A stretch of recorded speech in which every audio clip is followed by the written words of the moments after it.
à vous. Oui. Notre autonome. Oui, oui. Alors, bonsoir à tous. Bienvenue à cette rencontre autour d'un verre. Donc, ce soir, nous accueillons Alain Garcio et Paul-Hubert Desménards, voilà, qui vont nous parler de valeur et de management, d'analyse de la valeur, voilà, au travers d'un ouvrage que vous co-écrivez avec également, je crois, d'autres auteurs. 19 au total, voilà. Donc, on peut laisser après effectivement parler du sujet. Juste pour annoncer que les 35 ans d'Adélie, donc voilà, la soirée des 35 ans d'Adélie le 18 septembre au soir. Les inscriptions vont être possibles sur le site Adélie. Voilà, donc pour rappeler ça, inscrivez-vous voilà, à la soirée des 35 ans d'Adélie, 18 septembre au soir, qui aura lieu donc au Café Grélin. Voilà. Maintenant, je laisse la parole à ces messieurs pour allumer la soirée. Tu fais le gros. Alors, bonjour à tous. Je me présente Alain Garcio, qui a resté un peu dans Adélie il y a quelques temps. Mais aussi qui participait à la création de l'IDEA et à cette occasion-là, il est venu il y a un an et demi pour présenter le business analysis. C'est pour ça que je suis permis de ne pas recommencer, puisque Adélie nous a déjà présenté ce thème-là. Il y a en avril, avec, donc, comme on disait tout à l'heure, 19 auteurs, des consultants, des enseignants dans une université, des écoles de management, mais aussi des praticiens, réunis par deux personnes, deux coordinateurs, Olaf Dehemer-Brun et Hugues Poissonnier. Alors, Olaf est consultant chez Loan Massai, un cabinet spécialisé dans les achats. Et de manière anecdotique, il est aussi président de la FAV, de l'Association française pour l'analyse de la valeur. Je dis ça parce que c'est lui qui, en fait, nous a tous réunis parce qu'à l'initiative, c'était une de ses idées, un de ses projets, de nous réunir, différentes méthodes centrées qui donnent tous une prédominance à la valeur pour qu'elle soit exposée dans un ouvrage unique avec un minimum de rebondissements les unes entre les autres. Donc on a une démarche. Alors je ne décide pas que ça serait difficile, mais des démarches plus océaniques sur les aspects stratégiques, des démarches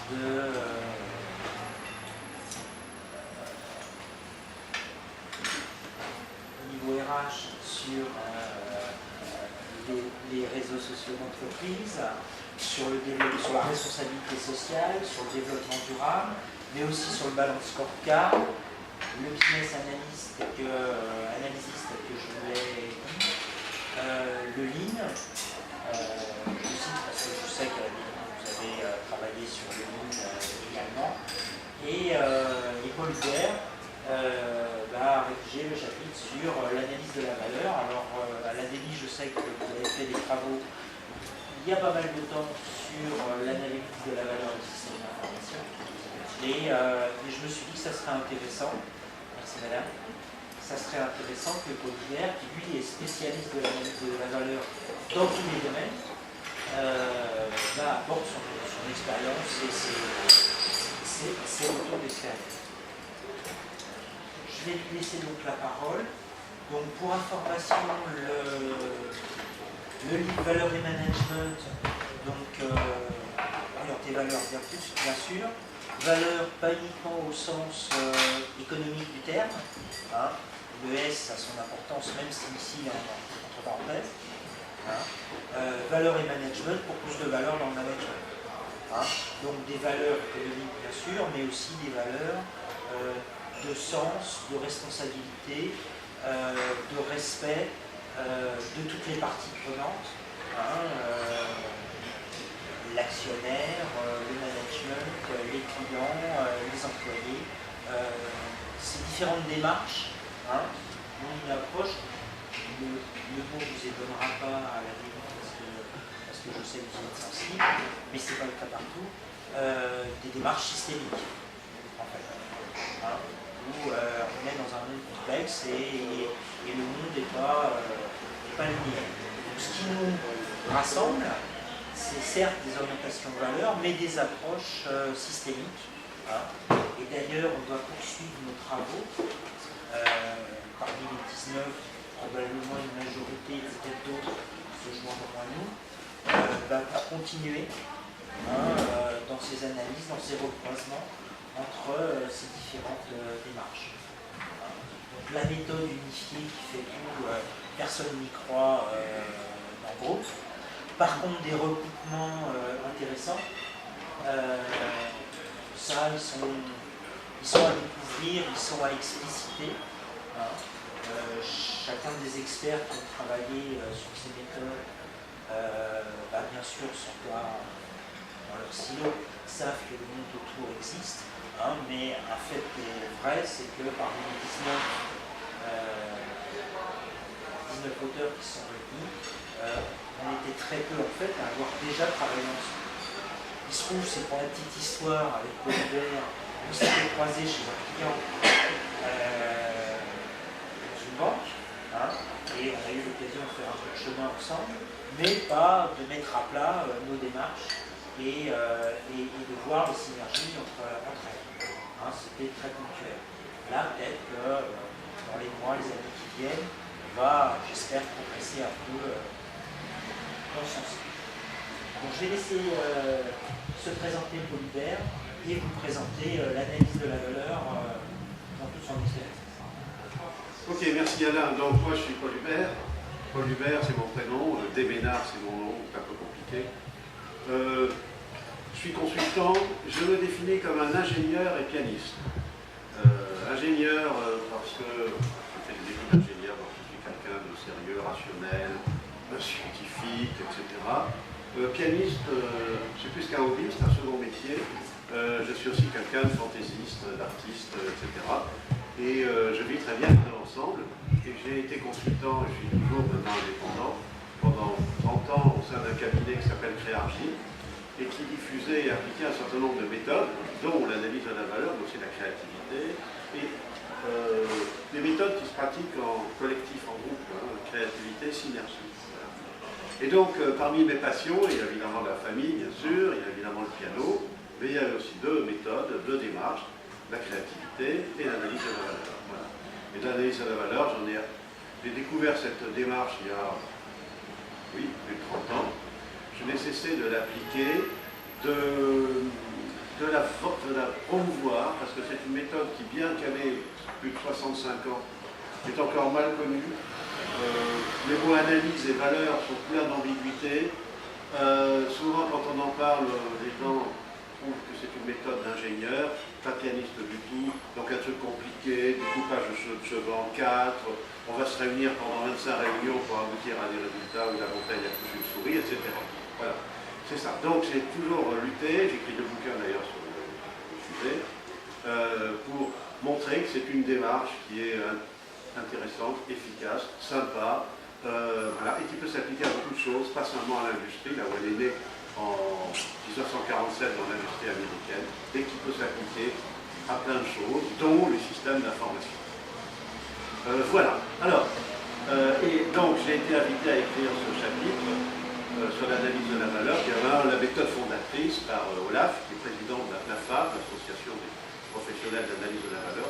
J'en ai fait partie il y a bien longtemps aussi, donc j'étais très honoré que le président me fasse cet honneur. Voilà. Et j'apprécie beaucoup la démarche de ce bouquin parce que j'ai horreur des guerres méthodologiques. J'en avais déjà vécu il y a à peu près une vingtaine d'années à l'époque, la mode des cercles de qualité. Et là, vraiment, c'était chacun sa bannière. Moi, c'est l'analyse de la valeur. Moi, c'est la qualité. Moi, c'est les cercles de qualité. Il y avait la FAV, la FSTEC, la FSTERC, la FQ, l'œuf à la coque, etc. Enfin, bon, et moi, ça me naverait de voir que des gens à pratiquer des méthodes qui poursuivaient le même but, mais se faisaient la guerre. Et donc, cet ouvrage, l'initiative de l'AF, va dans le bon sens. Pour moi, l'image, c'est comme une montagne, il y a un sommet. Et bon, il y a différents chemins pour arriver au sommet, il n'y en a pas un qui est meilleur que les autres. Voilà, donc on va par l'un ou l'autre côté, et c'est très bien, plutôt que de vouloir, comme disait Alain, avoir des méthodes unifiées, totalitaires, etc. Voilà. Ok, ça c'est pour ma pomme. Bon, alors, l'analyse de la valeur, comment je peux l'expliquer? Tiens, on va faire une petite simulation. Imaginez que vous avez un logement, certainement tous, et vous avez une assurance pour ce logement, c'est obligatoire. Et vous imaginez la situation suivante, votre assureur, agent, courtier, vous envoie comme chaque année le petit mot sympathique où il vous demande de vous acquitter de la prime d'assurance. Et puis vous constatez que la prime a augmenté de 30%, il n'y a aucune explication et rien n'a changé dans votre situation. Que faites-vous?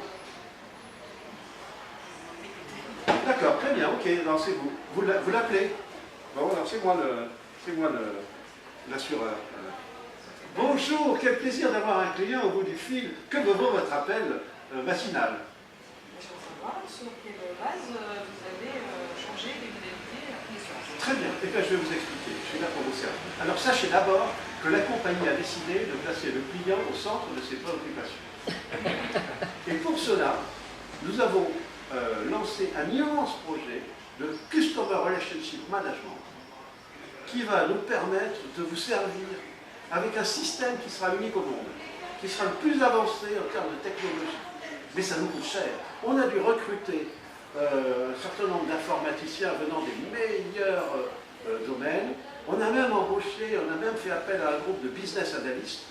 Et vous savez combien ils sont chers? Donc, ça nous coûte cher ce projet.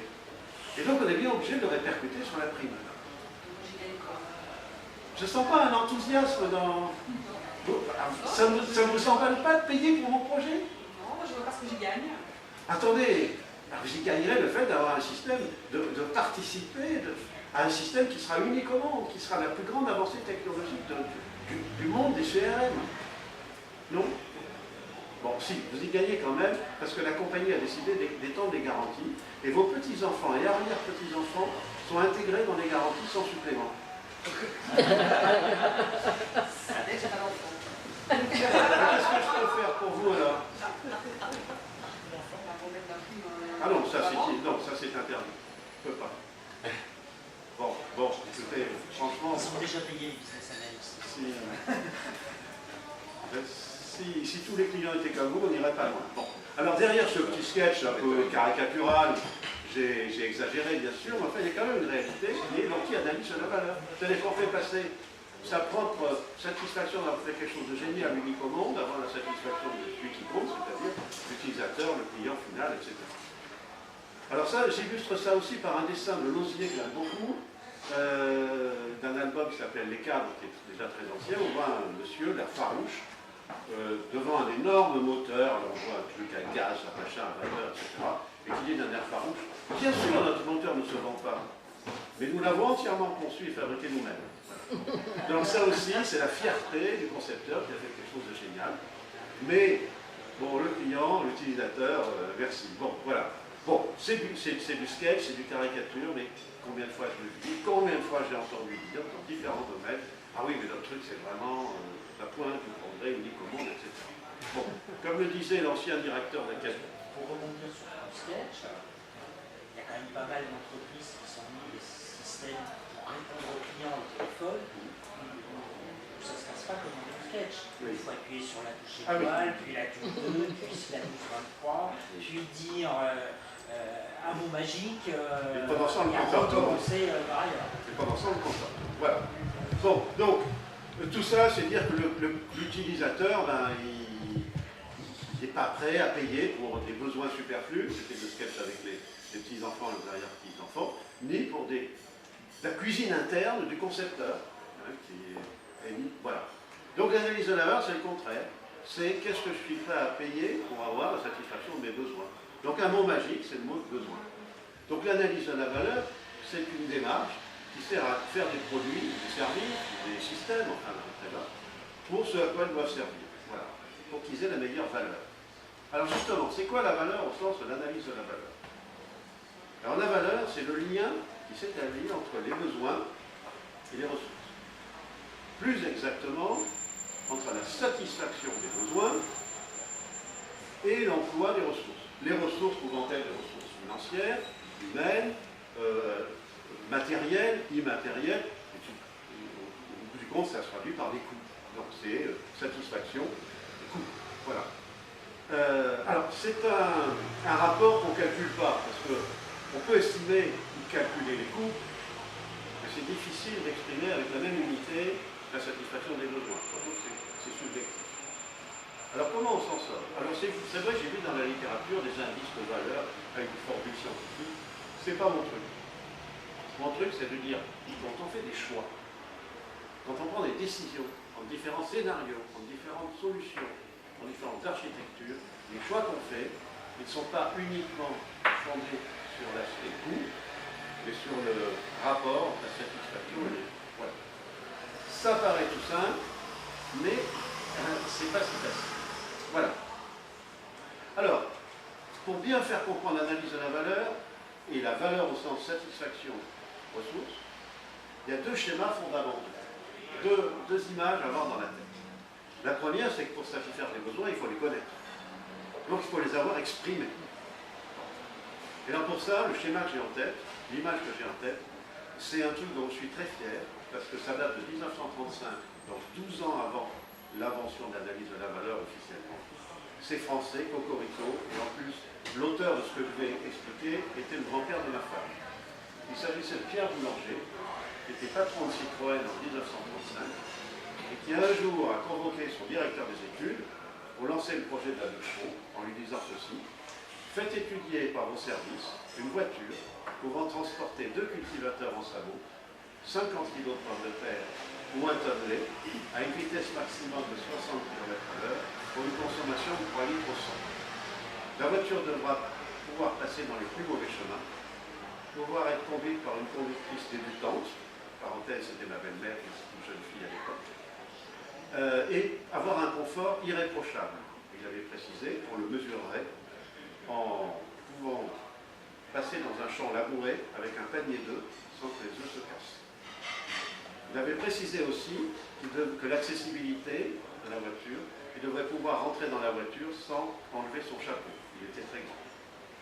Il avait dit aussi que le point de vue esthétique n'avait aucune importance et que le prix devait être inférieur au tiers de celui de la traction avant 11 chevaux, qui était la voiture moyenne de l'époque. Voilà. Tout ça, c'est de la tradition orale. Hein. Mais vous imaginez la gueule du directeur des études, disant, mais patron, et le moteur, je le mets où? Et la transmission, et le refroidissement, et etc. Et j'imagine très bien Boulanger lui disant ça, bon, c'est pas son problème. Moi, mon problème, c'est les besoins du utilisateur. Et ça s'appelle un cahier des charges fonctionnel. J'ai prononcé le mot magique de fonction. Mais attention, parce qu'il y a souvent des confusions. Si on reprend le dialogue entre Boulanger et son directeur technique, lui, il était le point de vue du besoin. Donc dans notre jargon, on appelle ça des fonctions de service. Quel service va-t-on rendre à l'utilisateur? Et on ne parle pas technique. On ne parle pas moyen, on ne parle pas solution. On parle que technique. On ne parle pas technique. En revanche, le directeur des études, lui, c'est son boulot, que de traduire ça en fonction technique. C'est-à-dire, qu'est-ce qu'elle va faire la voiture à l'intérieur, dans sa tripaille interne. Voilà. Bon. Ça, c'est vraiment fondateur. Et sachez que ça s'applique à n'importe quel système. Je l'ai fait il y a quelques années, chez Renault, la direction informatique, à l'époque où elle existait encore comme entité, maintenant ça a été éclaté, externalisé. Il s'agissait de lancer un projet gigantesque sur la gestion des modifications des véhicules, en phase série, etc. Voilà. Et donc on avait réuni un groupe, alors j'y reviendrai plus tard, il y a aussi une notion de groupe multidisciplinaire avec différents utilisateurs potentiels, maîtrise d'ouvrage, maîtrise d'œuvre, le langage est encore d'actualité, etc. Et je leur ai demandé de faire l'exercice de chevaux. C'est-à-dire, je leur dis, voilà, notre système de gestion des modifications qui va vous mobiliser plusieurs dizaines de jours hommes et qu'on n'a pas conçu, il est encore à l'état de projet, on est tout au début du projet, on est hein. Bon, essayez de nous le...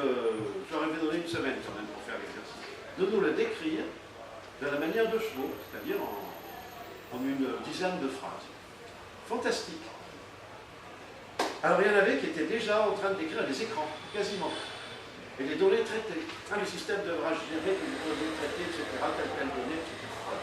Détail le plus dans le comment. Il y en avait d'autres qui étaient au contraire dans la stratégie. Oui, ce système devra permettre à Renault de se différencier, de gagner plus d'argent, etc. Et puis il y en avait qui étaient à l'échelon intermédiaire. Voilà ce qu'il doit permettre à celui qui va l'utiliser, gérer les modifications, être informé en temps réel des modifications, pouvoir les intégrer, etc. Voilà. Alors après, on a fait une synthèse et on a défini 8 grandes fonctions de besoins, de services du système. Et on m'a dit après, ça a été fondateur. Parce que là, on a compris que nous étions tous dans le groupe de travail à des niveaux différents et qu'on avait du mal à se poser. Hein, et grâce à ça, on a pu se poser ensemble. Voilà. Donc, la 2 chevaux, pour moi, c'est fondateur et c'est un truc extrêmement simple. Parlez pas technique, parlez besoin, mais alors on a des méthodes plus rigoureuses, oui, c'est sûr, on a un outillage adapté, mais ça, c'est le point de départ. Ça, c'est le premier schéma. Définition, expression des besoins, la 2 chevaux. Le deuxième, dans les ressources. Les ressources qu'on va mettre pour satisfaire ces besoins. Alors, là, j'ai un schéma que j'appelle l'œuf. Alors, vous imaginez un œuf. Et l'œuf, il va avoir trois parties. La tête de l'œuf, le centre de l'œuf et le bas de l'œuf. Et je dis, il y a un moment où on va calculer ou estimer des coûts. Calculer si on est bien avancé dans le projet, là, on peut faire du calcul, estimer un devis, parce qu'on est au début du projet, par exemple. Et la question, c'est où vont les coûts? On va dépenser des 18 000 euros, etc. À quoi? Alors, on a des outils, je ne rentre pas dans le détail, des outils de transfert qui permettent de dire à quoi vont aller les coûts. Et en gros, il y a 3 grandes catégories. Il y a des coûts qui vont à satisfaire un besoin d'utilisateur. C'est la zone de tête. Et puis il y a des coûts qu'on est obligé de mettre en œuvre. Alors ça peut être des coûts d'investissement, des coûts d'exploitation, des achats de licence, ou je ne sais pas. Parce qu'on est obligé de le faire par des contraintes externes, pour lesquelles on ne peut rien. Réglementation. Contraintes entraînées par le système d'ordre supérieur dans lequel on s'insère. Et on est obligé de développer l'application à quelque chose qui va devoir répondre à ça. B, zone B. Et puis souvent, il y a une dernière zone, des coûts, on se dit, ben là, où est-ce qu'ils vont ceux-là? Ils ne vont ni à respecter des contraintes externes, ni à satisfaire des utilisateurs. Ben, ils vont à l'autofonctionnement du projet, où ils sont la conséquence des choix qu'on a faits. Et ceux-là, on se dit ceux-là, sont transparents pour notre client. Alors c'est vrai que c'est parfois dur à mettre ça pour un spécialiste de système d'information qui a développé quelque chose, une fonction technique interne qui va permettre à une plateforme de fonctionner, etc. Mais il faut dire que c'est ça, l'utilisateur ne le voit pas. Et donc c'est une remise en cause en disant, bon, ben, si ça dépasse un certain pourcentage, et moi j'ai fait des 30% couramment, ben, il y a des questions à se poser. Bon, j'ai un exemple, alors il n'est pas informatique, mais il parle très bien. J'ai fait cette démarche sur une usine d'aluminium, Saint-Jean-de-Maurienne, défunt groupe Péchinet, usine d'ailleurs qui est en discussion là maintenant. À quoi ça sert une usine d'aluminium? Quelle fonction ça a? Ben, de produire de l'aluminium, mais de produire aussi à la forme demandée par le client. Et puis pour ça, il faut des matières premières, les approvisionner, etc. Donc, on avait défini quelques grandes fonctions, pas énormes. Voilà.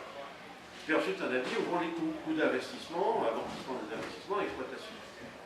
On dit, bon, l'atelier d'électrolyse, il fait de l'aluminium liquide, ben, c'est la fonction pour produire de l'aluminium. L'atelier de fonderie, il fait il met cet aluminium en lingots, billettes, etc. Ça va.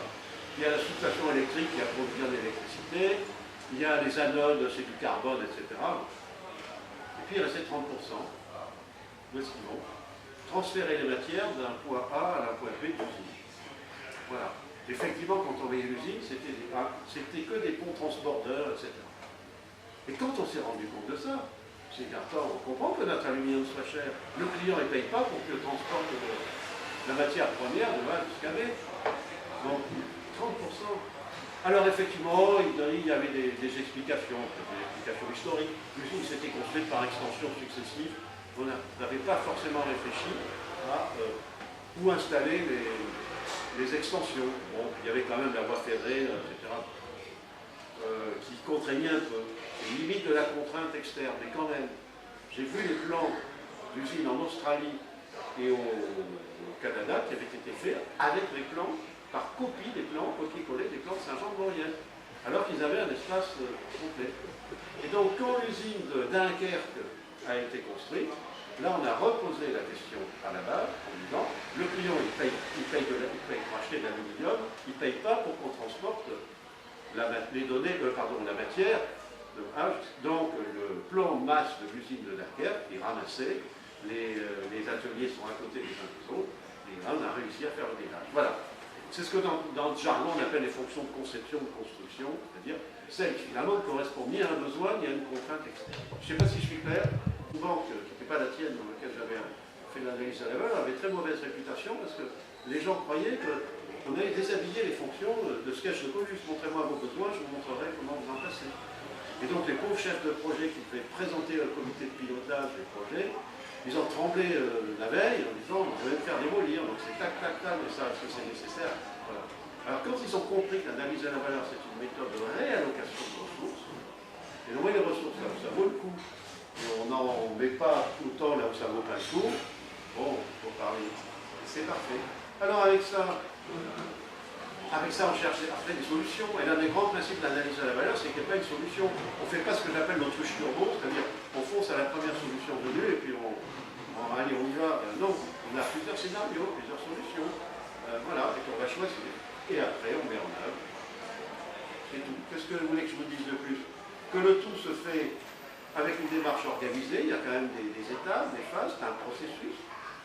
Qu'on le fait en groupe pluridisciplinaire, ça c'est quand même consubstantiel à la méthode, on réunit les gens et on leur fait poser les bonnes questions en même temps, le quoi avant le comment et le pourquoi avant le quoi. Voilà. Et moyennant quoi, le dialogue permet c'est ce qu'on me dit souvent, c'est bon, ça nous a permis de nous connaître, ça a dépassé les conflits, il faut me raconter des tas d'exemples là-dessus, on s'est causé, voilà. Voilà ce que je peux dire sur normalement l'analyse de la valeur. C'est pas une démarche. Pardon. Je sais qu'il y a toujours des méthodes déjà bien structurées de conduite de projet. Ce n'est pas une méthode de plus. Il ne faut pas la considérer comme voilà, je vais vous pousser vous allez, alors, par exemple, je travaille pour la Banque Postale, nous avons une méthode de conduite de projet, CPSF, je ne sais plus quoi. Mais pas poussez-vous, je vais vous montrer.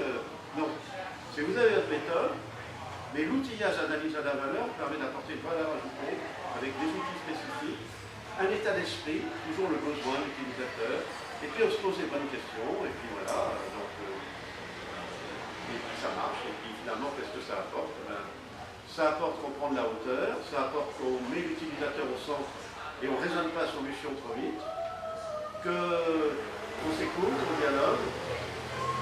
On perd peut-être un peu de temps au début pour se poser des questions, alors c'est très tentant de foncer, mais au moins on le gagne après.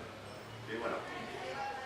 Voilà ce que je dirais sur la présentation générale. Sachant que cette méthode est née dans l'industrie, s'applique à des produits physiques, mais tel que je l'ai défini, peut s'appliquer à tout ce qui satisfait des besoins et qui engage des ressources et recevable l'analyse de la valeur. Donc, puis oui, petite anecdote. Un jour, j'allais justement à la Banque Postale, c'est à Bordeaux, je prenais l'avion, j'avais un sac avec tous mes dossiers, il y avait marqué la Banque Postale, l'analyse de la valeur, je passe au contrôle, et je me fais arrêter après le contrôle, et le gars en uniforme me dit, monsieur, puis-je vous parler, etc. Moi, je commençais à être inquiet, c'était pas une paire de ciseaux qui s'est glissé dans mon sac. Non, il me dit, écoutez, monsieur, je suis désolé, je suis très indiscret, mais j'ai vu que vous étiez analyste financier à la Banque Postale. J'aimerais vous demander, voilà, si vous pouvez me donner conseiller, savoir quelle valeur acheter en ce moment. Si vous comprenez la bourse. Bon, donc lui, il avait confondu valeur, il avait des valeurs, et donc les valeurs mobilières, actions. Et une autre fois où je faisais une formation à la Cité des Sciences, à la Villette, les gens étaient un peu, je dirais, la tronche quand même. Donc on avait 3 jours à passer ensemble. Au bout d'un moment, je leur ai dit, bon, ben, passe quoi là? Qu'est-ce qui se passe? Et ils m'ont expliqué. Ils avaient été convoqués par la DRH, donc le service du personnel, sans explication, disant venez, vous êtes convoqués, enfin invités au stage d'analyse de la valeur qui sera animé par un spécialiste en psychologie. Je ne sais pas où ils avaient trouvé que c'était un spécialiste en psychologie. Donc ils avaient cru que c'était leur valeur qu'on avait analysée. Donc quand je leur disais exprimez-vous librement, etc., ils se disaient aïe aïe aïe, qu'est-ce qu'il va nous dire, etc. Voilà. Bon, alors, ces deux anecdotes étant dites, la démarche que je présente peut s'appliquer à tout ce qui satisfait des besoins et engage des ressources, donc des produits, des services, des processus, des organisations, des systèmes d'information, et pourquoi pas des personnes aussi, puisque finalement, nous, pas en tant que personne, mais en tant que poste de travail, bah, on engage les ressources, notre temps, pour satisfaire des clients. Donc ça vaut le coup parfois de faire notre propre analyse de la valeur, de dire à quoi passe-t-on notre temps. Et ça, c'est une démarche très... il y a beaucoup de choses en cause. Je passe mon temps à quoi? Par l'analyse sur une journée ou une semaine, un mois. Est-ce que je passe du temps à satisfaire des clients, internes ou externes, à respecter les obligations, ou finalement à gérer quelque chose que j'ai choisi et à perdre mon temps à ne satisfaire personne. Voilà pour la présentation générale. Ça va? J'attends vos questions. Sinon, j'ai des exemples. On a tous des valeurs différentes. À titre individuel, moi j'ai mon système de valeurs, Georges a le sien, et finalement, le fournisseur, il va être obligé de faire un compromis. Et moi je ne serai pas satisfaite, ou je serai satisfaite et Georges ne le sera pas réciproquement. Comment on peut gérer ça? On fait des priorités, s'il y a plusieurs utilisateurs, on essaye de les typer, de les caractériser, ils peuvent avoir des besoins différents, c'est pas forcément la même solution pour tout le monde. Voilà. Ce qu'on essaye de faire quand même, c'est de ne pas trouver une solution qui satisfasse tout le monde en satisfaisant personne. Donc, l'analyse de la valeur, c'est certainement pas le coup de la Ford Excel, qui est un exemple anti-marketing, où ils avaient voulu faire une voiture qui plaisait à tout le monde et qui est censée plaire à tout le monde et qui ne plaît personne. Donc, oui, et puis surtout, ce qu'on demande aussi, quand on fait exprimer des besoins, c'est le pourquoi du comment. Pourquoi vous voulez ça? Je veux avoir, alors moi j'ai vu des sketchs avec des contrôleurs de gestion par exemple qui disent je veux avoir les données en temps réel de n'importe quel poste de travail dans l'entreprise, etc. Et puis en face, le parti métier d'œuvre, vous dites mais attendez, vous vous rendez compte ce que ça demande comme application derrière? Alors moi, mon boulot, c'était de dire bon, mais vous voulez ça pourquoi? Pourquoi faire? Et très vite, ça tombe. Hein. Et voilà, finalement, si on vous offre ça, est-ce que vous serez satisfait? Et puis souvent, souvent les gens ne savent pas exprimer des besoins. Il ne faut pas leur demander qu'est-ce que vous voulez. Alors là, c'est dire vous voulez quoi, pourquoi? Moi j'ai beaucoup d'exemples que j'ai vécu comme ça, au départ.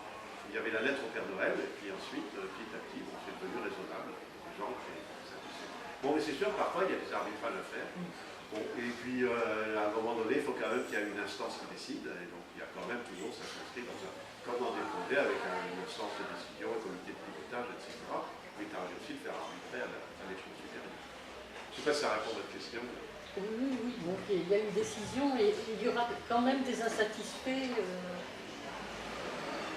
Alors après, il faut savoir, est-ce qu'ils sont adultes? S'ils n'ont pas le cadeau du Père Noël, est-ce qu'ils sont satisfaits? S'ils sont satisfaits correctement. Et puis aussi, il faut dire aussi que derrière, même si c'est indirect, ils payent aussi. Donc si finalement ils ont quelque chose de bien pour Bolic, ça marche. Autre question? Vous voulez que je vous raconte des exemples? J'ai combien de temps? Par rapport à tes expériences, j'imagine surtout sur les systèmes d'information, hein, parce que l'analyse de la valeur, moi je la vois bien sur des objets matériels. Hein, oui. Souvenir, Bolic nous disait que c'était super parce que il y avait le flux qui faisait aussi, enfin bref, qu'il y avait des tas de fonctions. La même solution me donnait plein de fonctions combinatoires. En termes de système d'information. Je suis toujours gêné par cette question parce que moi je ne vois pas de différence. La difficulté c'est l'immatériel. C'est-à-dire quand on a quelque chose entre les mains, on peut voir les composants, décortiquer, etc. Et en même temps, c'est très trompeur parce qu'il y a une fixation sur une solution matérielle.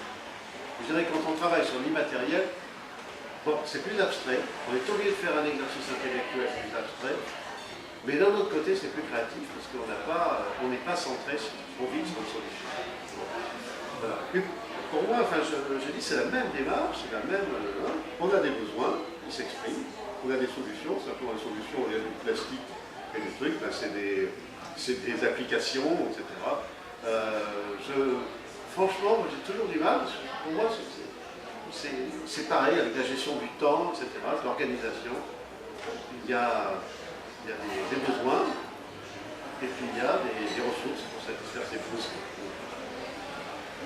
Est-ce que vous pouvez faire la distinction entre les fonctions externes, on peut tourner vers les utilisateurs, et puis des fonctions internes, des composants, etc. C'est ce qu'on appelle les fonctions techniques.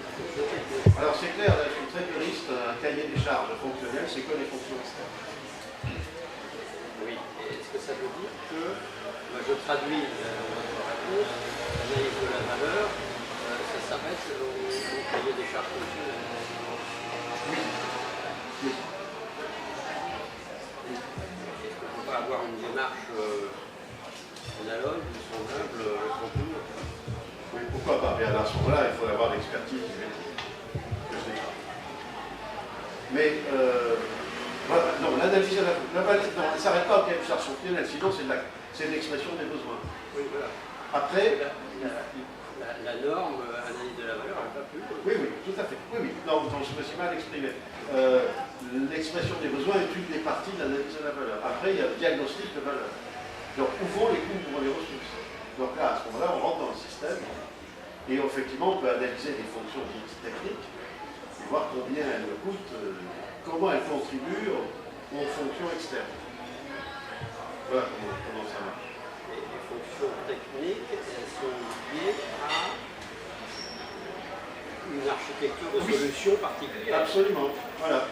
Et donc, l'intérêt de la démarche, c'est de pouvoir comparer différentes architectures de solutions et voir celles qui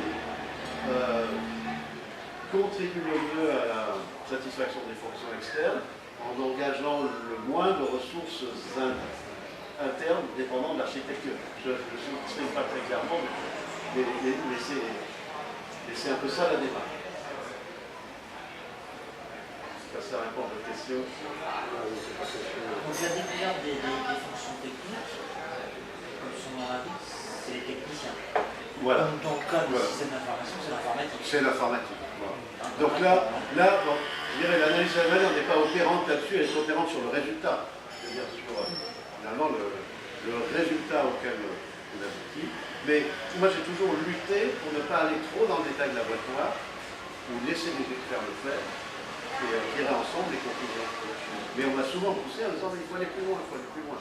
J'ai dit non, moi je suis le représentant des utilisateurs, je ne veux pas aller trop dans la boîte noire.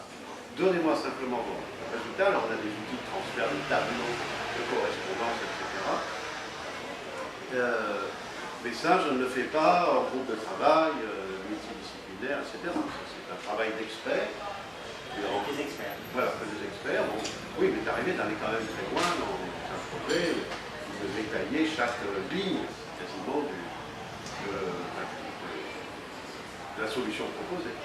Mais uniquement pour dire, bon ben ça engage combien de ressources et où est-ce que ça va.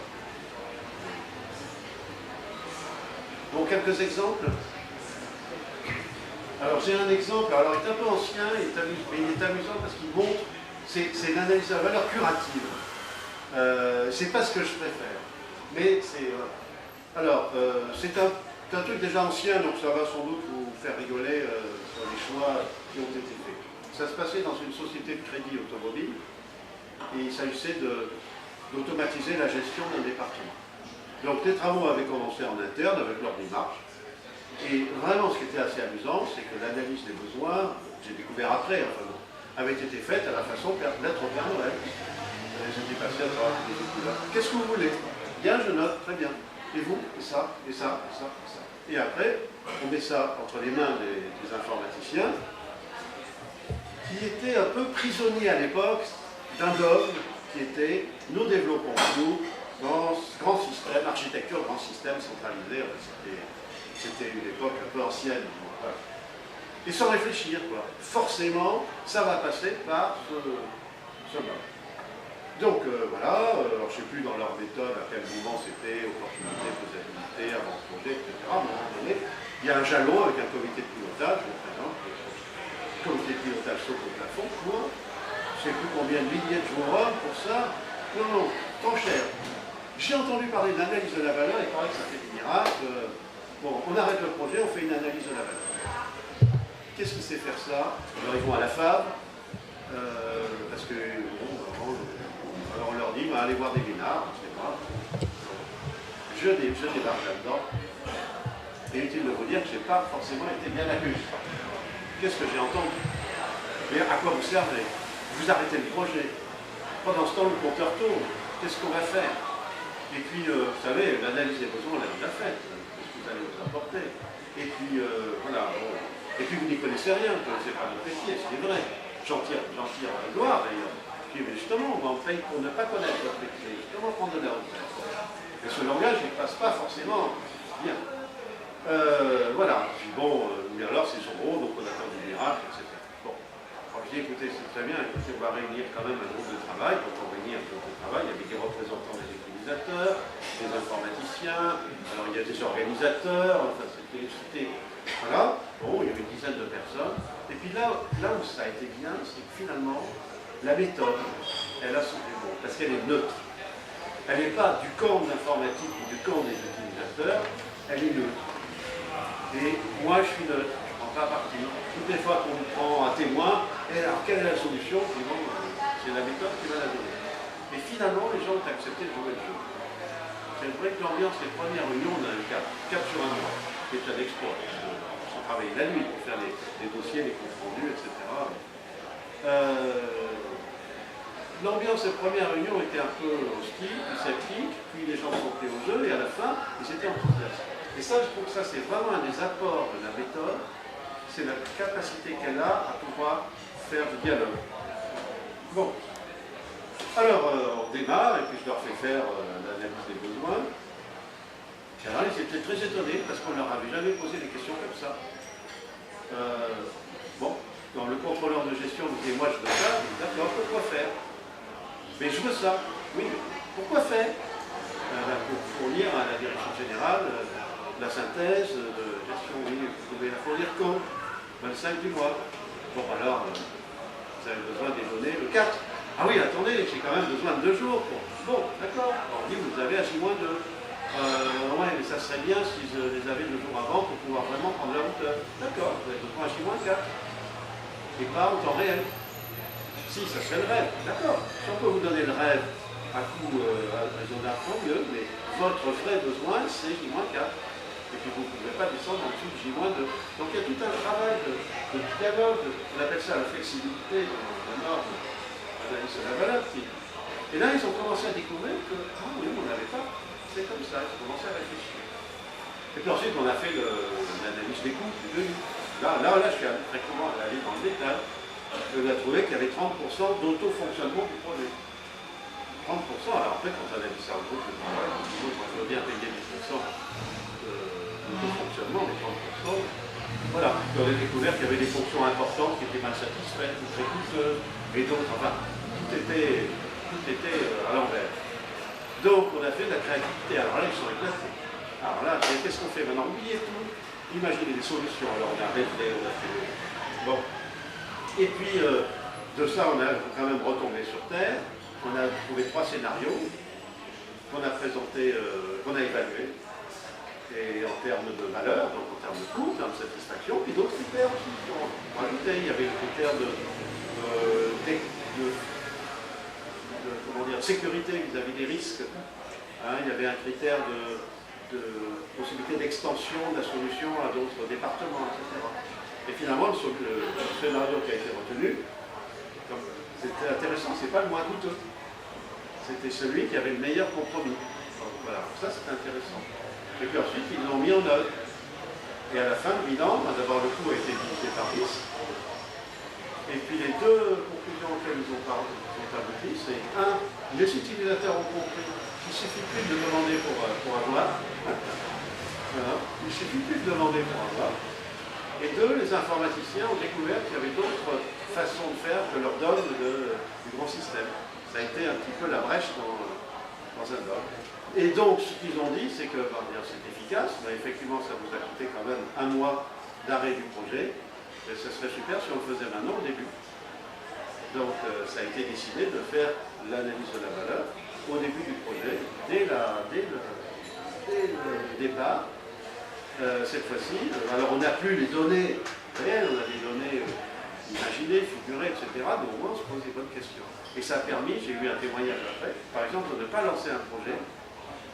Donc on s'est rendu compte simplement en réfléchissant, en posant de bonnes questions, qu'on risquait de dépenser cher pour peu de choses. Ça vaut le coup de ne pas faire le projet. Là c'était gagné. Voilà. Donc ça veut dire, le message, ça veut dire que l'analyse de la valeur, c'est une démarche qui peut s'appliquer à toutes les phases d'un projet. Alors depuis les opportunités, faisabilité, alors je ne sais plus les termes, après conception générale détaillée, test, à la limite on peut la faire partout. Voilà. C'est une couche supplémentaire, c'est des outils, c'est un état d'esprit. Ah, j'ai une anecdote que j'aime beaucoup, puis je vais arrêter là, c'est l'histoire des fenêtres. Alors ça, je l'adore.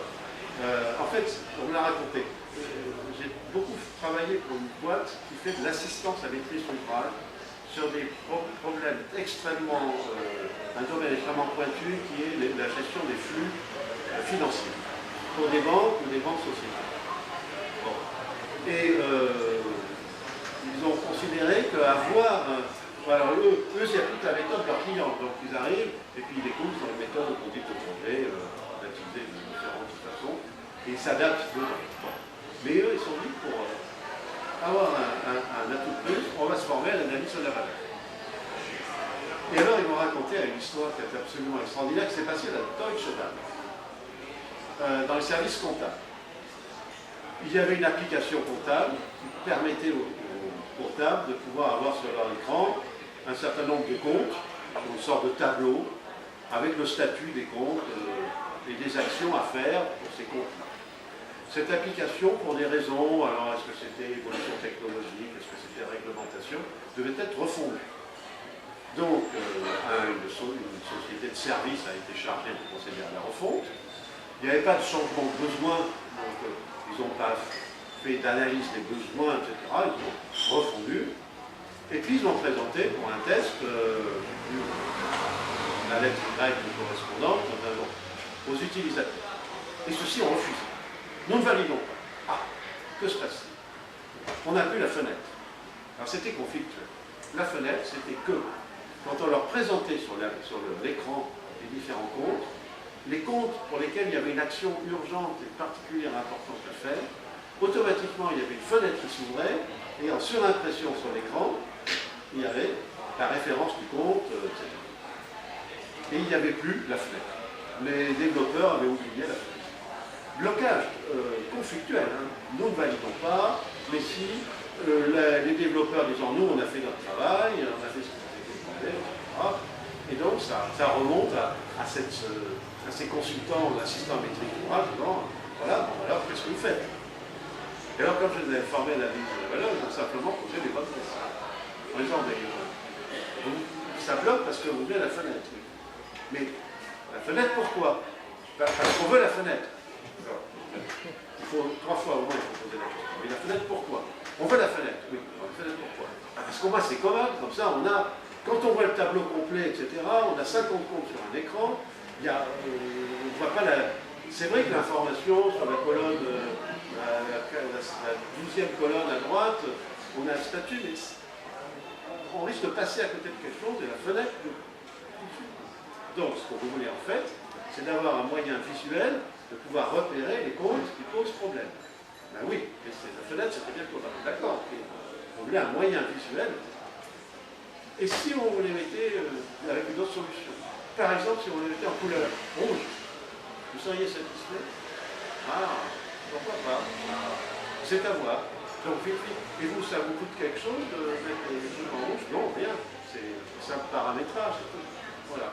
Et donc, ils ont récupéré leur compte avec en rouge les lignes correspondantes, ils ont pris la fenêtre et tout le monde était content. Ouf. Voilà. résultat d'analyse de la valeur. Ça m'a beaucoup amusé. Ah oui, j'en ai un autre. Oh, c'est drôle. Mais bon, c'était sur. Mais c'était chez toi, enfin, une consultation sur un micro. On s'est croisés. Oui, quand on s'est croisés. Le microfilm... chez moi. microfilmage de chèque. Voilà. Bon, à consultation, il faut microfilmer le chèque, etc. Dans une grande banque et tout. Et donc, évidemment, consultation du microfilmage de chèque, consultation des devis exorbitants, etc.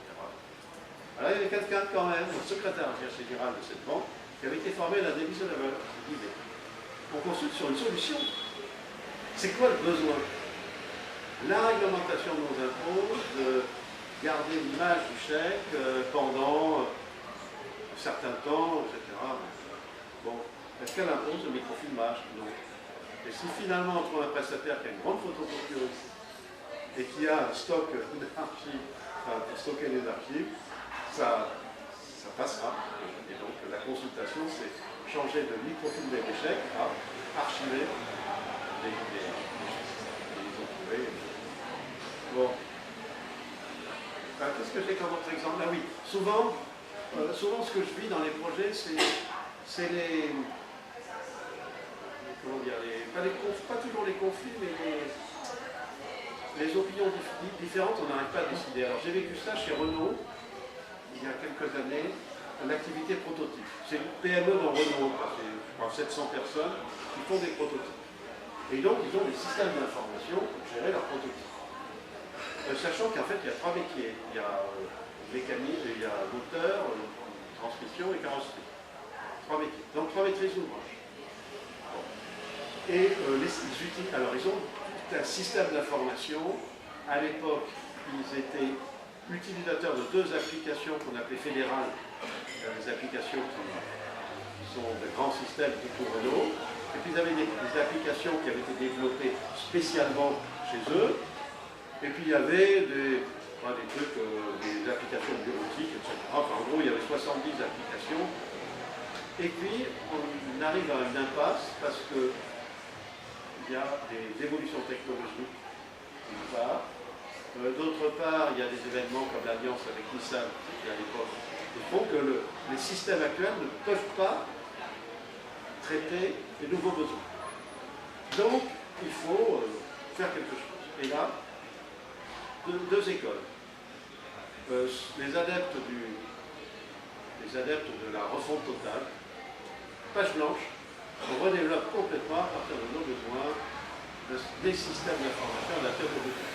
Très bien, 5 ans de développement, des millions d'euros. Et puis il y avait une autre école qui disait, bon, attendez, le malade n'est pas si malade que ça, on peut finalement faire des évolutions. Bon, et puis finalement ça nous coûtera moins cher, etc. Bon. Et puis il y avait aussi l'école intermédiaire qui disait bon, on peut faire un mix entre vraiment le refonte totale, etc. Et ça devenait difficile à choisir. Et personne ne savait choisir. Donc ils se sont dit, ah, mais l'analyse de la valeur pourrait nous aider. Donc ils sont venus me trouver, ils m'ont dit, qu'est-ce qu'on fait? Alors je leur ai demandé, qu'est-ce que vous attendez de moi? Des miracles. Alors je dis, je ne peux pas choisir pour vous. Hein. En revanche, je peux vous aider à préciser vos besoins. Donc réunissez-moi une dizaine de personnes motivées et compétentes parmi les différentes parties prenantes. Et puis on va travailler, on va dire, qu'est-ce que vous voulez, quels sont vos besoins et comment ils sont satisfaits aujourd'hui et où est-ce qu'il faudrait travailler, etc. Donc ils se sont prêtés au jeu. On a défini les fonctions du système d'information prototype. Donc on a raisonné boîte noire non connue, quoi. Là, j'ai pas voulu entendre parler du système, je ne sais plus leur nom existant. Non, j'ai dit voilà, on appelle ça le système global, le métasystème. Qu'est-ce que vous attendez de lui? Voilà, qu'est-ce qui est important, qu'est-ce qui est moins? Aujourd'hui, qu'est-ce qui est bien couvert, qu'est-ce qui n'est pas bien couvert? Donc on a fait une sorte de tableau 4 cadrans en disant important, bien couvert, pas important, pas bien couvert, important, mal couvert, pas important, bien couvert, etc. Donc là, on a pu positionner différentes fonctions.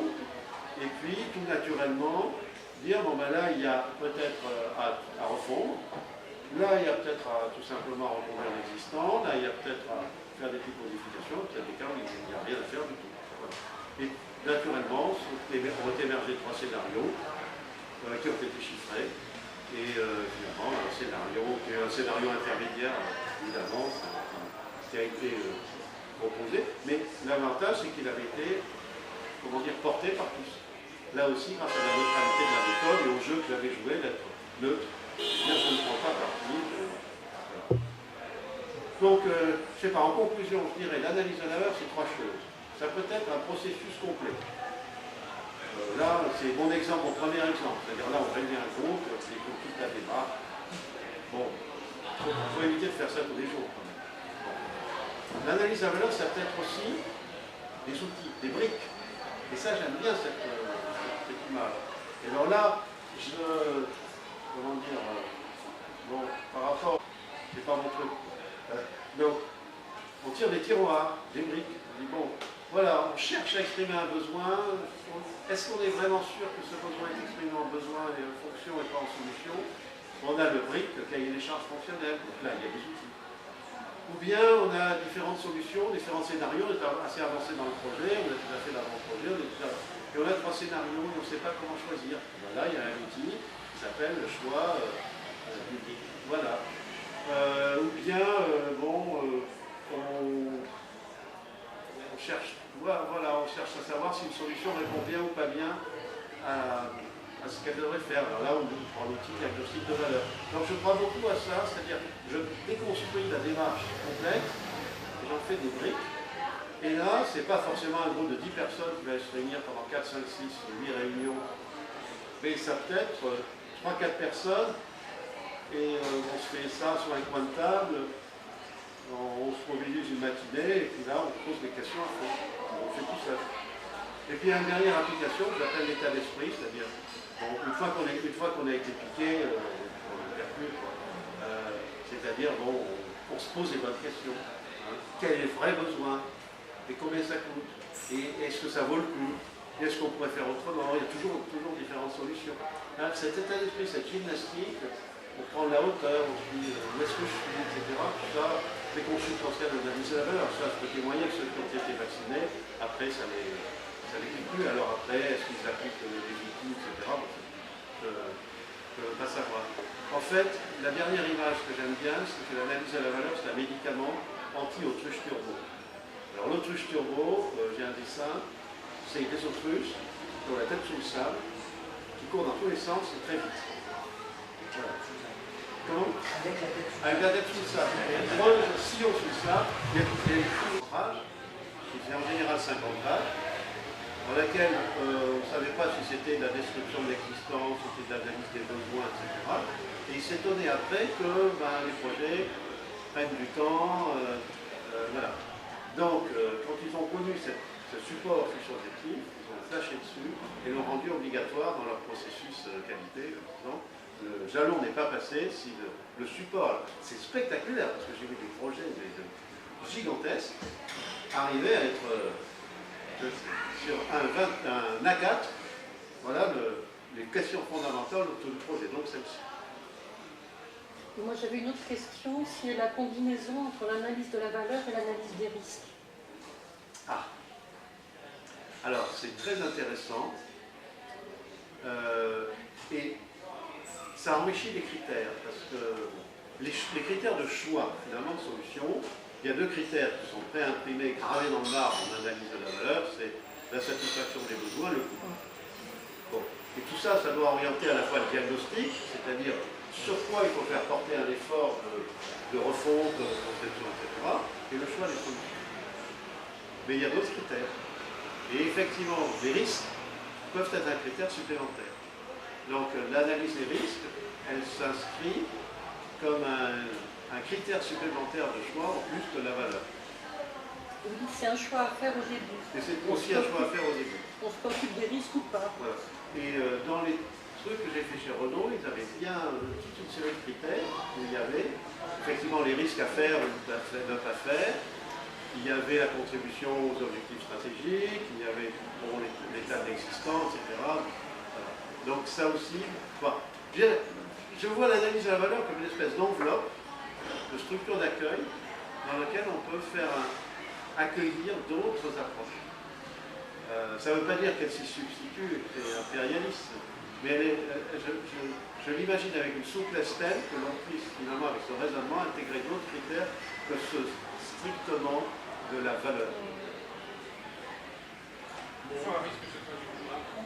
Oui, exactement. Tout à fait. Voilà. Justement, puisqu'on parle de coût et de valeur, à un moment, il faut chiffrer. Oui. Comment on s'assure dans la démarche un peu donc l'intervenant en analyse de la valeur est garant de la démarche et de la dépendance entre les priorités sur les besoins et les coûts, mais le chiffrage, indépendance du chiffrage. L'informaticien qui dit la solution elle est pas chère, qui oriente la solution alors que on aperçoit qu'une fois que tu payes en partie, là je suis désarmé. Sinon par l'expérience, ça peut consister à justement dire bon d'accord, ça coûte pas cher maintenant, mais et si on ou l'inverse, l'utilisateur qui dit ça a énormément de valeur et du marketing qui dit ça c'est fantastique, ça intéresse pour tout le monde. Là je suis souvent impuissant, c'est-à-dire que je n'ai pas l'expertise. Enfin, bon. Le seul truc que j'ai parfois, c'est finalement la confrontation. C'est-à-dire,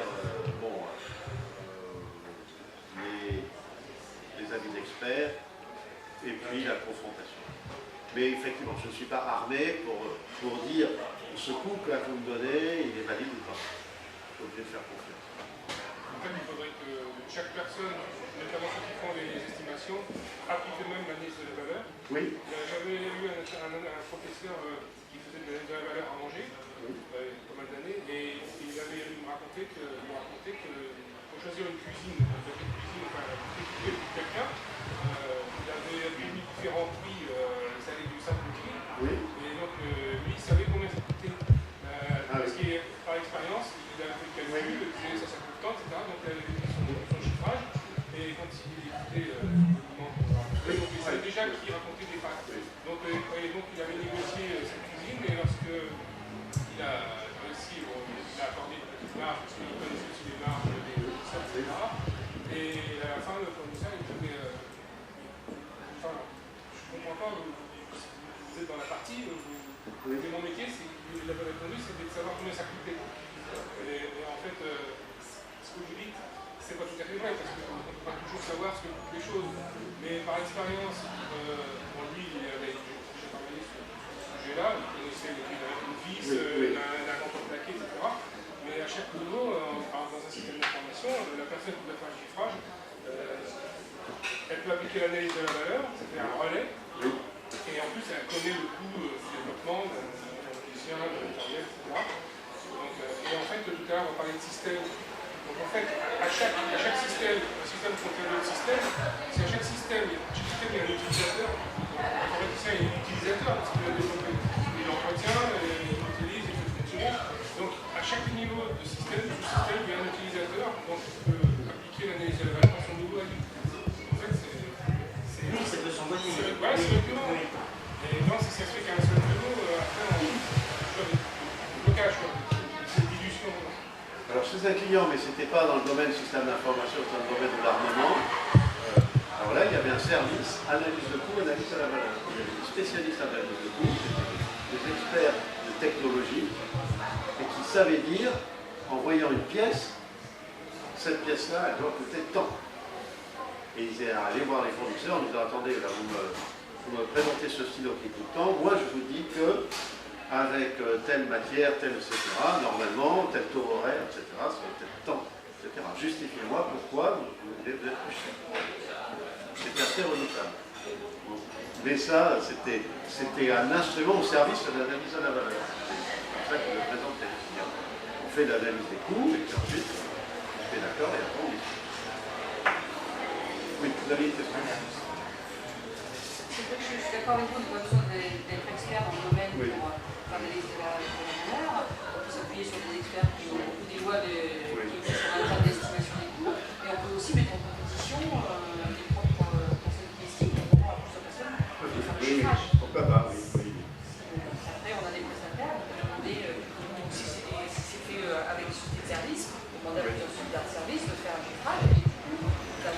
aussi un élément de comparaison sur les tons.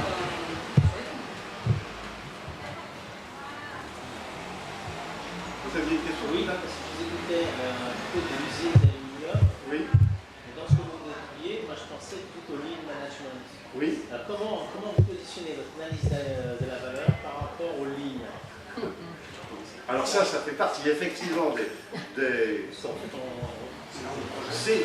Vous êtes exactement dans l'esprit du bouquin. C'est-à-dire finalement le lean, c'est la lutte contre les gaspillages, le circuit le plus simple, etc. C'est l'analyse de la valeur. Voilà. Alors après, c'est une question d'étiquette, et puis derrière, mais enfin, c'est la même chose. C'est pas concurrent, c'est complémentaire. C'est pareil avec stratégie Océan Bleu. Donc, voilà, vous êtes exactement dans l'esprit du bouquin. Effectivement, sur des casquettes différentes, en fait, grosso modo, on enlève l'habillage un peu commercial, marketing, etc. Parce que c'est bien la délit, là, l'essentiel de la délit. Et on gratte un peu et on s'aperçoit que globalement, on a un peu les mêmes outils, les mêmes démarches, les mêmes manières d'approcher les choses. Quoi, et donc, c'est bien dit là, ce qui n'est pas loin du bon sens. Oui, c'est le bon sens. C'est revenu aux fondamentaux. Oui. C'est revenu aux fondamentaux. On sert des utilisateurs, on est au service de quelqu'un. Il faut le respecter. Aller plus loin, comme disait Olaf, les aînés. Voilà. On n'est pas seul, c'est systémique. Il faut faire il y a des parties prenantes. Il faut naviguer au milieu de sollicitations contradictoires. Et donc ça, il faut avoir une approche systémique. Et puis, oui, Mais la méthode unifiée, on ne la cherche pas, quoi. Parce que, enfin voilà, on parlait Océan Bleu qui a une approche plutôt stratégique. On parle d'analyse de la valeur sur le stylo, ou business analysis sur les systèmes d'information. Donc, il y a deux genres, le domaine des achats, il y a des démarches sur purement d'innovation. Comment il l'appelle déjà la date centrale Radical Innovation Design. Qui développe des démarches créatives. Oui. Le service technologique, etc. Donc il n'y avait pas de domaine d'application, mais bon, il y a des fondamentaux. Oui, c'est les mêmes. La systémique, la différence entre le besoin, les ressources. Le fait d'être à plusieurs. Voilà, j'allais dire le collaboratif. Le collaboratif, et pas du compétitif, du collaboratif, qui n'est pas le consensus mou. C'est-à-dire, parfois, on a des. Oui, il y a des gens qui gagnent, il y a des gens qui perdent par rapport à la. Mais le tout, c'est quand même jouissif. En fait, il faut l'aborder, comme vous l'avez dit, comme pour l'analyse de la valeur, on est neutre, on ne prend pas parti pour une méthode, et finalement, ce qui en ressortira, le bon sens, comme chez vous, ça posera à tous, et tout le monde sera court. Derrière, quand même, le bon sens, c'est comme des valeurs, tout le monde n'a pas le même bon sens. Donc ces fondamentaux de démarche, etc., ça sert à caler les bons sens de chacun au cas où ce ne serait pas évident. Voilà. Et c'est pas que les bons sens, on n'est pas tous d'accord. C'est les intérêts personnels. Hein.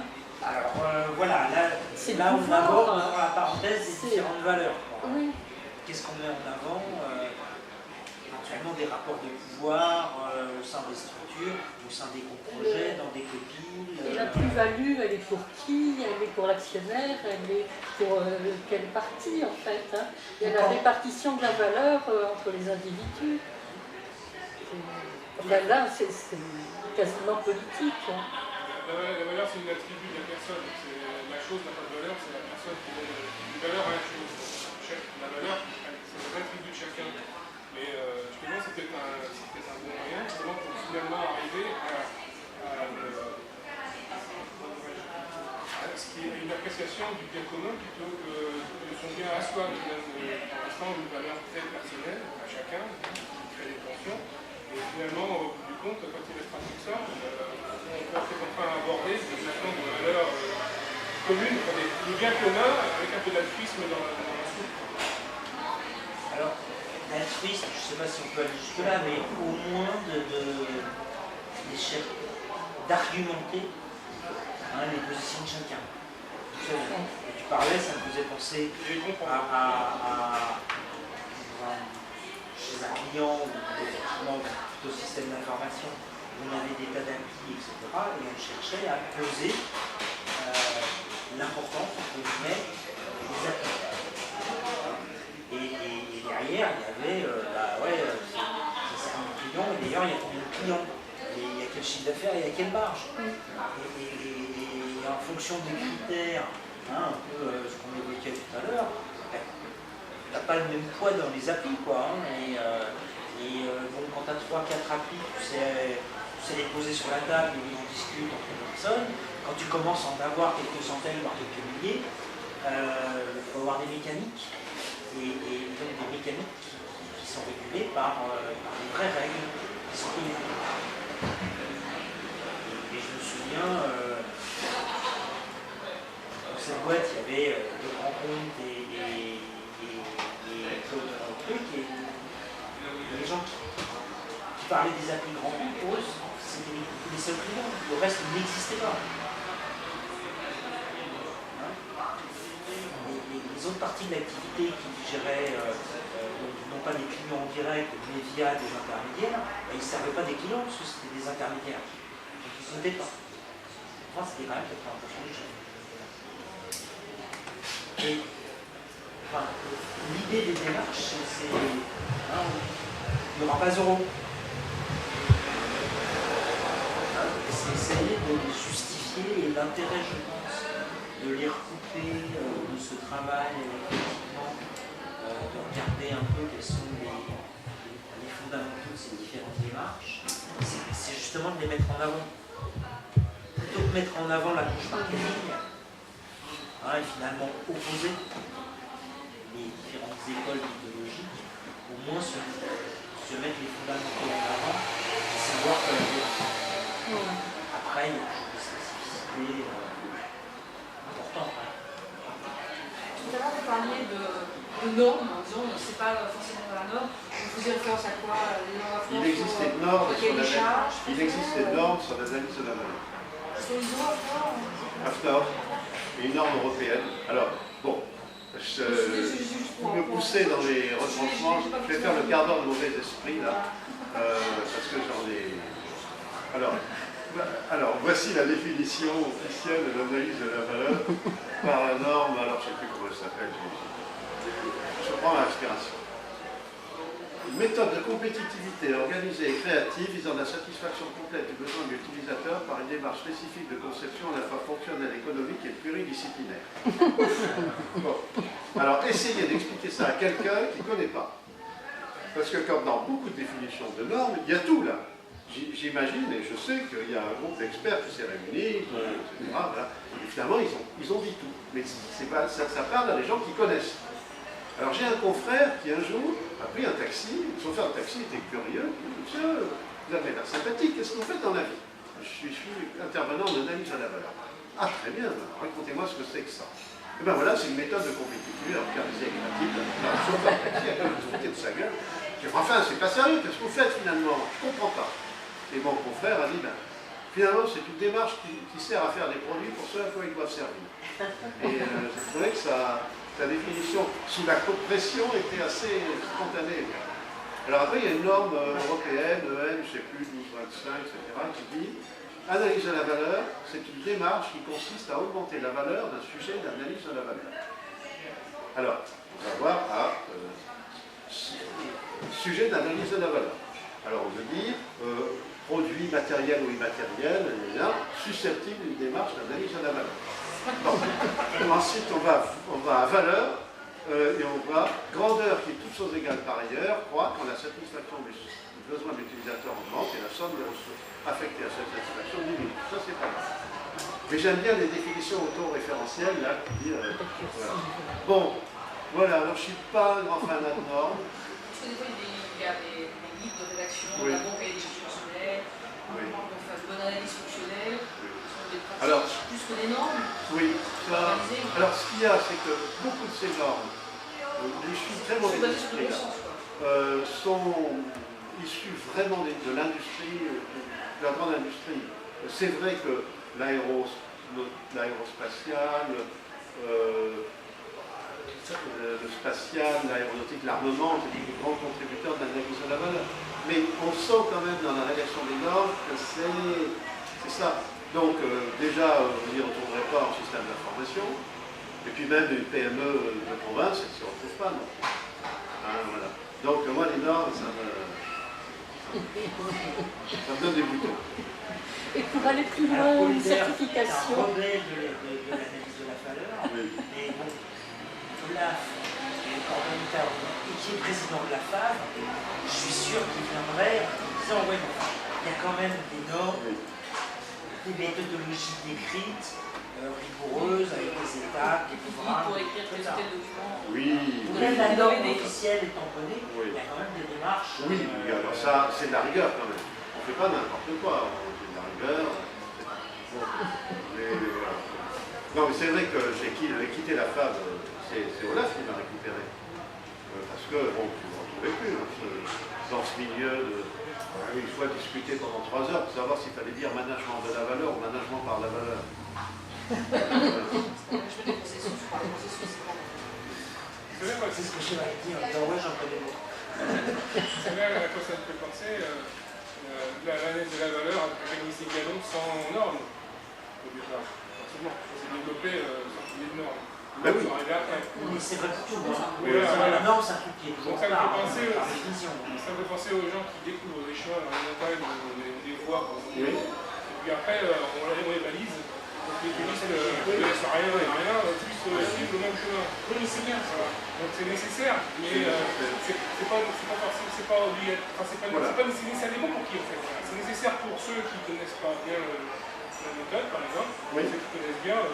Mais il faut les utiliser Voilà, c'est intelligemment. pour mettre tout le monde d'accord. Donc éviter qu'il y ait des... Ouais, Quand même, enfin là ça dépasse le cadre de l'analyse de la valeur. Enfin, le fait d'avoir à formaliser des démarches, éventuellement à les normer, hein, je ne le rapport, enfin au moins les formaliser, bah, c'est ce qu'on appelle l'acquisition d'expérience. Hein. Concrètement. Hein. Pour favoriser une meilleure transmission. Et donc effectivement, les premiers, les innovateurs, les vrais, oui. Ils ont exploré, ils font l'exploration. d'exploration. Donc si tu appliques une logique d'analyse de la valeur, tu vas t'apercevoir qu'ils ont dépensé énormément de ressources par rapport à leurs petits copains qui ont fait la même chose et qui sont arrivés derrière. Ben oui, mais Je suis rebelle, mais je ne suis pas anti-norme.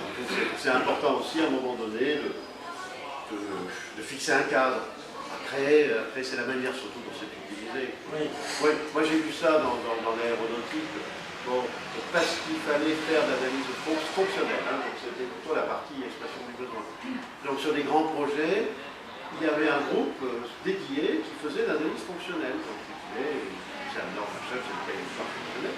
Mais c'était une verrue dans le projet, parce que le client demandait dans les livrables, faites un cahier de charge fonctionnel. Donc il y avait une équipe qui travaillait là-dessus, mais ça n'apportait aucune valeur ajoutée, aucun impact sur le projet qui continuait. Moi, ça m'avait hérissé. C'est pas possible. C'est l'anti-analyse de la valeur du projet. Quoi. On paye des gens pour faire quelque chose qui ne sert à rien, simplement pour répondre à une exigence. Mais tant qu'à faire, autant que ça serve à quelque chose. C'est mal. Bon, il y en a une qui est historique. Hein. Ça nous ramène loin. Certains d'entre vous n'étaient pas nés. Mais vraiment, c'est l'exemple extraordinaire. C'est l'histoire du système de réservation Socrate de la SNCF. Ça, c'est quand même un cas extraordinaire qui a fait l'objet d'études de... Comment ? Oui.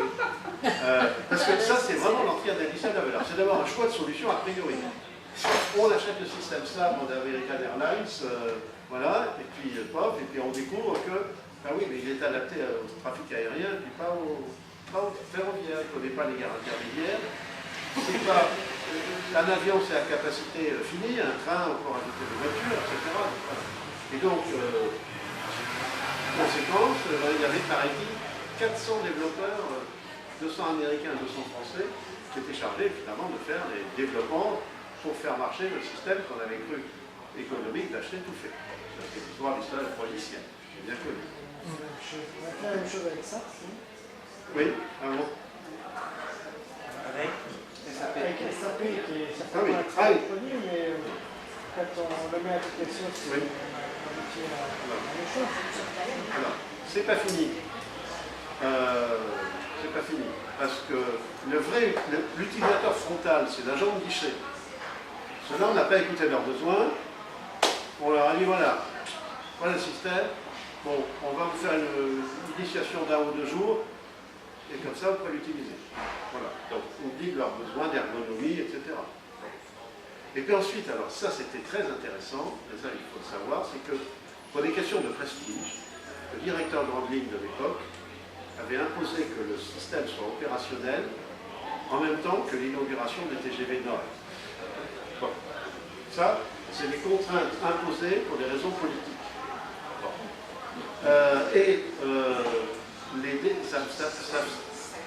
Ça faisait des mois que les gens du projet me disaient on ne tiendra pas les exigences en temps de réponse. On ne tiendra pas. Je ne veux pas le savoir. Voilà. Bon, donc le système a été bien inauguré, enfin opérationnel, mais il n'était pas effectif. Donc, temps de réponse très long. Agents de guichet pas formés, donc ils n'ont pas été complices du système, au contraire, ils sont bloqués. Donc, utilisateur mécontent, catastrophe, etc. Voilà. Ça a été une grande leçon pour la SNCF. Et ensuite, ils ont vraiment remis de l'ordre dans leur manière de développer des projets. Et justement, ces histoires de fausses contraintes pour des raisons politiques ont été vraiment mises sur la table dans les questions de départ, enfin qu'on retrouve sur quoi va-t-on juger chez l'un parfois quand il y a un directeur qui dit ça est correctement. Oui, mais là, la problématique, ça existe sur tout ce qui est... de maintenance après. Oui. Ça existe sur tout ce qui est ouvrage. Oui. La vie vous avez le tramway de Bordeaux, inauguration avant la fin du mandat. Oui, ça. Vous les faites ici à Paris, ce sera pareil. Oui. C'est là où ce sera des incontournables au niveau politique, on ne va jamais faire autrement. Il faut toujours inaugurer avant la fin de la mission, sinon, si vous le faites après, vous pouvez aller au mandat parce que vous avez fait tous les travaux, tous les ennuis et les politiques sur vos voisins. Donc, aucun politique n'acceptera ce genre de choses. Oui. Il faut qu'à l'avance de se mettre de manière incontournable, quitte à dégrader le système.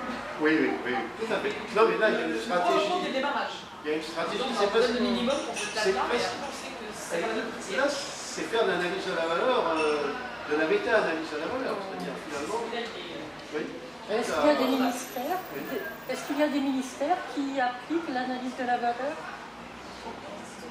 Alors, je sais qu'il y a eu le ministère, il y a longtemps de ça, le ministère de la Construction avait, mais je ne sais plus s'ils ont continué, avait été un des grands, mais c'est il y a 30 ans.